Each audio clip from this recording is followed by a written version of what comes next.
Chapter 14, Secondary and Tertiary Occupations. Secondary occupations.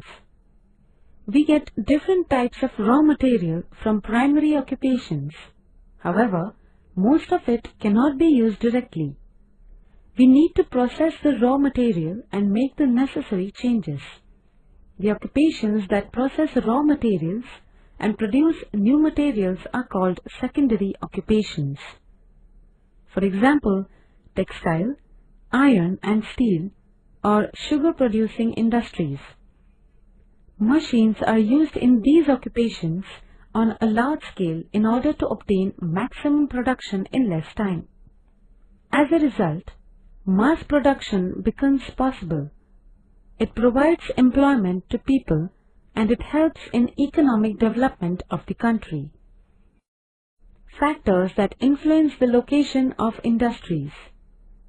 Availability of raw material, supply of labor, market, capital, energy resources as well as facilities of transport and communication, and government policy are the factors that influence the location of industries.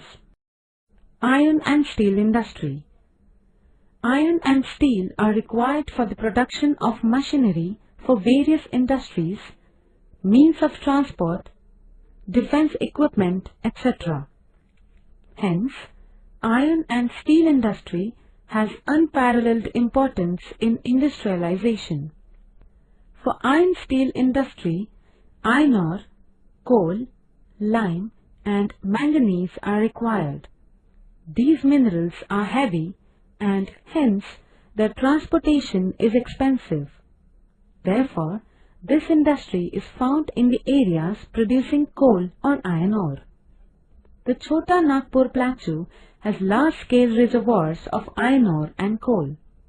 Hence, the iron steel industry has developed in this area. Try to understand how the iron steel industry came to be located at Jamshedpur in India from figure 14.1. Cotton textile industry. Figure 14.2 shows the cotton producing areas and the centers of cotton textile industry from western India. Availability of raw material and climate are the major factors that influence the location of this industry. Cotton does not perish quickly. After removing cotton seeds, after ginning, cotton becomes lighter. As it does not lose weight during transport, it can be transported over long distances. Hence, this industry can be started at locations far away from the raw material areas.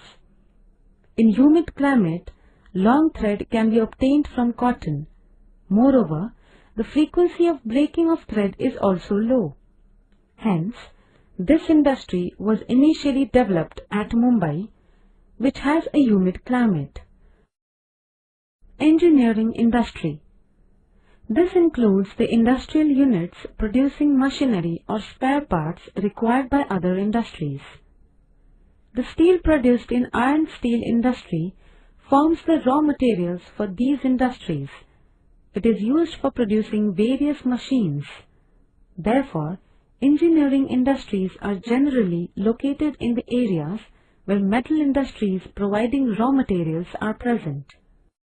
Tertiary occupations. In our day-to-day life, we need a large number of services. From services like banking, health, entertainment, transport, to services like watch repairs, sharpening of knives or scissors, all type of services are included in tertiary occupations. One needs to pay for these services. Let us get some information about a few of these services that form the tertiary occupations. Transportation. In order to move passengers or goods from one place to another, we use transport services. For this, facilities like roads, railways, waterways and airways are required.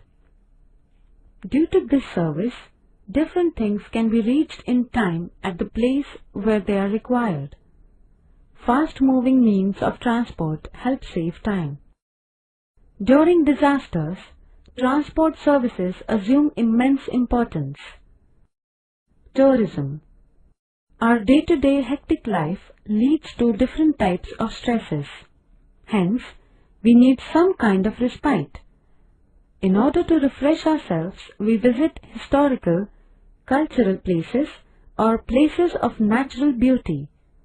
This is called tourism. Tourists need services like transport, lodging, etc. This has given rise to the tourism activity. Tourism includes all types of services that are provided to the tourists. Trade. The occupation through which the goods produced by producers reach the consumers is called trade. Trading ensures that the producer gets a price for his production and the consumer is able to purchase the necessary items by paying for them. Trade is carried on various levels such as local, national, that is within the country, or international. Trade contributes to the economic development of a country. Besides the services mentioned above, society needs many types of services. Lawyers, doctors, teachers, managerial experts provide services to us. All these services are included in tertiary occupations. The importance of tertiary occupations is increasing in Indian economy. Adverse effects of secondary and tertiary occupations. Industries and various means of transport give rise to problems of pollution of air, water and noise. The proportion of gases like carbon dioxide, carbon monoxide, chlorofluorocarbon, etc. in the air is increasing. It has adverse effects on human life. The noise created by machines in the factories and by the means of transport leads to noise pollution. This leads to problems like deafening and psychological disorders. The effluents released from industrial units, sewage from big cities, oil spills from ships lead to water pollution. This endangers the aquatic life. In order to reduce the levels of pollution, various measures are now being made obligatory for major cities and industries. It is necessary to create awareness in the society about pollution and its ill effects. International trade organizations and treaties.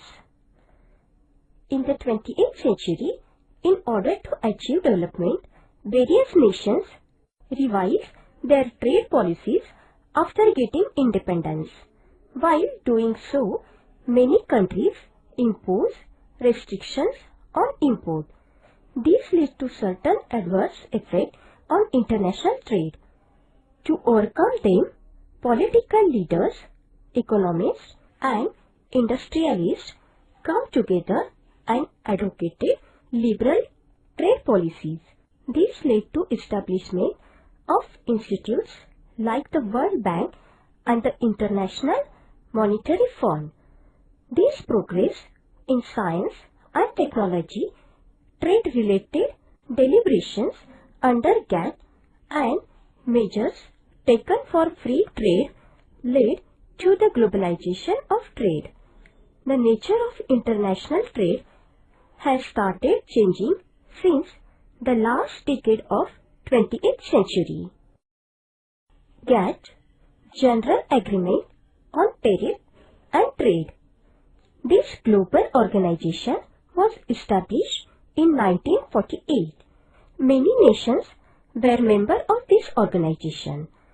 Its main aim was to create a proper atmosphere for an open global market.